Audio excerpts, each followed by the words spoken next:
Ես 42 տարեկան եմ, երբեք ընտրության չեմ գնացել։ Երբեք։ Որովհետև Այս անգամ գնա։ Կարող է գնամ, այո, բայց որ համոզված լինեմ գոնե որ չի կեղծվելու իմ ձայնը, իսկապես հասնելու է տեղ մեծագույն հաճույքով, այո։ Սիրելի հայրենակից, ես հասկանում եմ ձեր անվստահությունը, ձեր հիասթափությունը։ Մեր ժամանակներում տոքսիկ հասարակական քաղաքական մթնոլորտի պատճառով շատերը հիասթափված են քաղաքականությունից, կուսակցություններից, քաղաքական գործիչներից եւ նրանց խոստումներից։ Բայց ընտրություններին չմասնակցելը ելք չէ,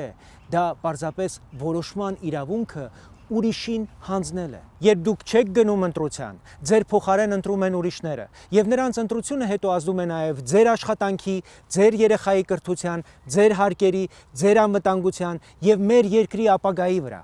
Պետության որակը, մեր կյանքը վատանում է ոչ միայն վատ քաղաքական գործիչների պատճառով, այլև այն ժամանակ, երբ մտածող, պատասխանատու քաղաքացիները լռում են ու մի կողմ են քաշվում։ Պատահական չէ, որ եվրոպական մի շարք երկրներում ընտրությանը մասնակցելը դիտվում է ոչ միայն իրավունք, այլև քաղաքացիական պարտականություն, իսկ չմասնակցելը կարող է տուգանքի պատճառ դառնալ։ Մենք պետք է հասկանանք, որ ընտրությունը միայն քվեաթերթիկը չէ, դա մասնակցություն է պետության ճակատագրին։